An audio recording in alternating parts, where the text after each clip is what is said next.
दुर्लभ बीमारियों के इलाज के लिए देश दुनिया में प्रसिद्ध जेके लोन अस्पताल के चिकित्सकों ने स्पाइनल मस्कुलर एट्रोफी नामक दुर्लभ बीमारी से ग्रस्त एक बच्चे का उपचार शुरू किया है।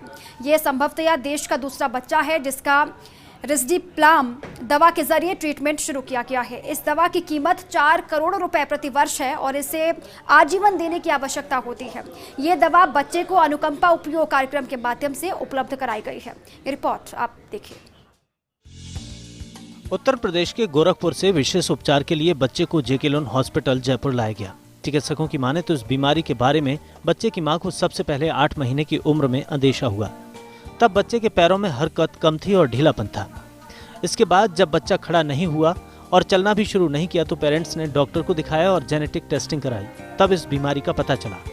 जेके लोन अस्पताल के चिकित्सकों ने स्पाइनल मस्कुलर एट्रोफी नामक दुर्लभ बीमारी से ग्रसित बच्चे का रिस्डिप्लाम दवा से ट्रीटमेंट शुरू किया। 7 अगस्त 2020 को अमेरिकी फूड एंड ड्रग एडमिनिस्ट्रेशन द्वारा रिस्डिप्लाम को मंजूरी दी गई है, जो 4 सालों के भीतर स्पाइनल मस्कुलर एट्रोफी के लिए तीसरी दवा बनी है। एक दुर्लभ बीमारी जिसको स्पाइनल मस्कुलर एट्रोफी कहते हैं, उसके लिए एक विशेष दवा बच्चे को दी है। इस दवाई का नाम है रिस्डिप्लाम और ये दवा अब तक भारत में उपलब्ध भी नहीं थी और ये संभवतः देश का दूसरा केस है जिसको ये ऐसी दवाई दी जा रही है।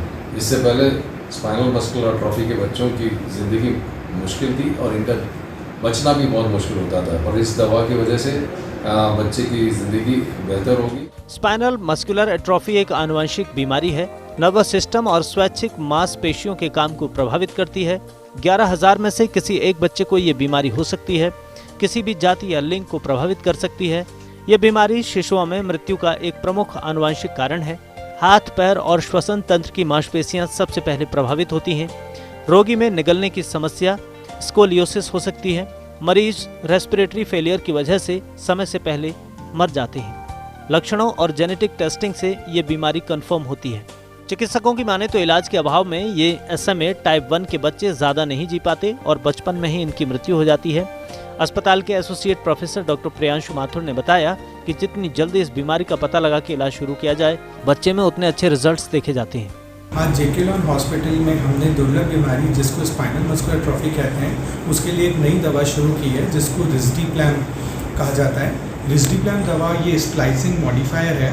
स्प्लाइसिंग मॉडिफायर का मतलब ये होता है कि जो स्पाइनल मस्कुलर एट्रोफी के जीन्स होते हैं वो 2 जीन होते हैं। जो सूडो जीन होता है वो नॉर्मली SMN प्रोटीन नहीं बनाता है, लेकिन यह दवा रिस्डिप्लाम उस जीन को जो कि नॉर्मली भी प्रोटीन नहीं बना रहा है उससे प्रोटीन बनवाने की क्षमता रखता है। चिकित्सकों की माने तो ये दवा बच्चों में SMA के सूडो जीन को एक्टिवेट करके SMA प्रोटीन को पुनः बनाने की क्षमता रखती है। इसलिए उम्मीद है कि इस उपचार के बाद ये बच्चे नॉर्मल जिंदगी जी पाएंगे। फर्स्ट इंडिया न्यूज के लिए जयपुर से विकास शर्मा की रिपोर्ट।